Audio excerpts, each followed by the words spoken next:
up, y'all? Welcome back to an episode of Rolling and Bomb. I'm your host, Zach Moore. We're back for an episode. We're going to be reviewing the Xfinity Series race that wrapped up multiple hours ago. But I'm going to break it all down here nice and quick. I'm not going to make it too long or confusing. But this race was pretty normal on the Xfinity Series race. I didn't expect it to be as wild as it was near the end, maybe. Some craziness. But the stage one was pretty calm. Chandler Smith kind of dominated. He had a fast car. I was like, man, this is going to be Chandler Smith's day. He had a fast car in Las Vegas, and it showed it. He's going to be a contender, I think, this year. Stage two was kind of Cole Custer. It looked like Chandler, they led the first couple of laps, but then Cole passed him, early in that run, and he had a good long run car. Cole Custer did, and that's kind of how he led that race and just kind of dominated. And it was pretty calm and pretty tame. We did have a record like stage one with a couple of backmarker teams, but it wasn't as big or didn't really impact the race as much because they were never contenders up front. And then stage three began, and it started off pretty calm. I mean, it was a battle between Chandler Smith, Cole Custer, the top two cars, and hey, we were thinking that Chandler Smith had to keep Cole Custer out in front as much as possible because we knew that Cole Custer had a better long run car, we thought, than Chandler Smith. But that was not the case. Chandler Smith held on Cole Custer, and Cole Custer then dropped a couple spots and fell back to fourth or fifth right there. And then that was where Justin Allgaier, Riley Herbst came in there to battle up front. Now I'm saying around 70-ish laps to go, we get a terrible caution. It was commercial break on Fox. It was due to Hannah Deegan. She got out close to the wall in turn 1 and 2 and just kind of slid up in there and just got sideways. And she didn't wreck it. She saved it. It wasn't even much of that was like a natural. That happens, and they threw a caution for that. And that to me is a NASCAR getting greedy. The race is getting spread out. They haven't had much action, and that to me made me mad. It pissed me off, and it did for a lot of other fans on Twitter. But all right, it's put out there. It's pit stops, all that, and then the race started. I believe it was up there with Charles Smith, John Nemechek was up there, and they go down turn 1 and 2. They race hard and aggressive, but then they get in the backstretch. It's like 3 wide. I forget what the inside car was. I believe it was Ryan Herbst. I'm not sure. But then, it looked like Chandler Smith squeezed up John Hunter and hit him a couple times and turned him.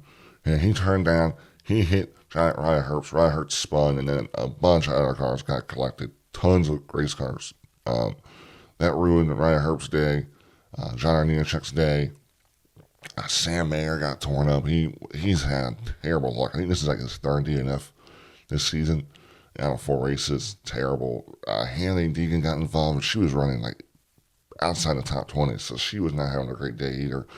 That was nice. That was probably a great way for her to end the game. So that's going to hurt her in points.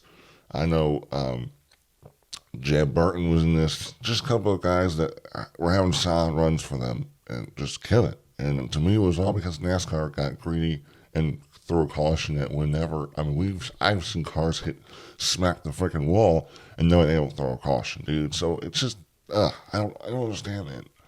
It's terrible. And then I guess a little long red flag there for a little bit, I believe. I'm not sure if it was a red flag, but it was a good cleanup. They had a ton of speed dry. It looked like a freaking beach out there. Then they restarted, and this is where it was Justin Allgaier now up front. And Justin Allgaier took control over Chandler Smith, which was shocking.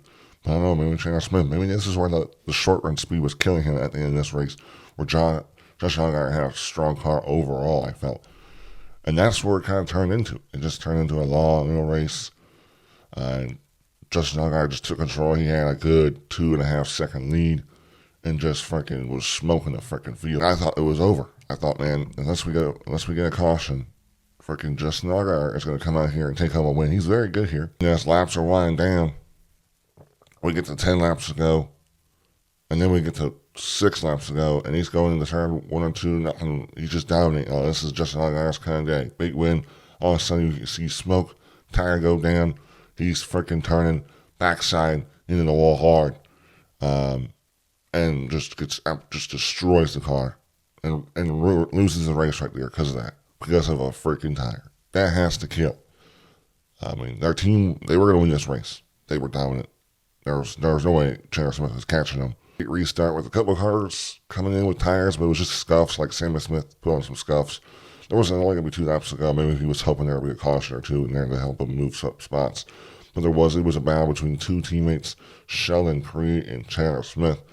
People were, the announcers were going to hype it up to be, it was going to be, aggressive, could be our caution, but no, they raced clean, raced hard, and really Chandler Smith prevailed in turn 1. I mean, Sheldon Creed just didn't race as tight against him. He kind of went his own lane, and they just spread out really wide, and I don't think it really allowed Sheldon Creed, because then he raced with Jesse Love for the last 2 laps, and Jesse Love was able to take home second, and Chandler Smith was able to take home the W. Get his first win of the season. And look, man, so far he's made the right decision by leaving Colin. I think he knew that, but he has a freaking rocket ship every week. He's going to be fast. He's going to be a contender all season in that car, and took home the W. Also, a good run for Jesse Love. Now, Jesse Love's been really close, and he probably should have won Atlanta, maybe. Not to say he should have, but he was in position there, but he was running out of gas. So he's going to be fast this year. And then same thing with Sheldon Creed, so that's really good. If we look at our top 10 finishers, first is Chandler Smith. He led, I believe, 88 laps today, so freaking rocket ship. Jesse Love, second. Sheldon Creed, third. Austin Hill, fourth. Cole Custer, fifth. He led around 61-ish laps today, so also he was on the second most laps, so fast car again. Won the pole for this race. Was in position at times. And then SVG, taking home a 6th place finish. He ran, right outside the top 10 all race, top 15-ish, actually lower half of the top teens. But due to those wrecks, those cars getting taken out, it put him in a position to stay in the top 10 and ran a great race, and that's another great finish for him. I believe he's 14th in, I don't know when he is, 14th in points, something like that. I think it's great for him, snacking those points. Also, Brandon Jones, good run for him. Parker Clayman, great run for that small team, 8th. Samuel Smith, 9th. Anthony Alfredo, 10th. Those are their top 10. BJ McLeod taking home 14th, the top 15 for that small team. They're unsponsored, dog. So that's great for them. After getting that big $40 million check, they're probably hopefully using some of that money to help build competitiveness in their cars. So overall, great. Overall, this was a good race. Super disappointing for Justin Allgaier. But, they have an off week this weekend, this coming up week at Bristol. Kind of stinks because Bristol's a great track for them. They put on a great race last year. I was at that race in person. But then they'll be heading to Austin, Texas for Circuit of the Americas. I'm excited for that race because you have AJ Allmendinger, SVG, Sam Mayer is a good road course racer. And then you're going to have Kyle Larson in the 17 for HendrickCars.com and the Hendrick Motorsports Xfinity cars. So that race is going to be exciting. Look forward to it. Besides that, thank you guys for watching. Let me know what you thought about the overall race. And I'll see you next one. Bye, y'all.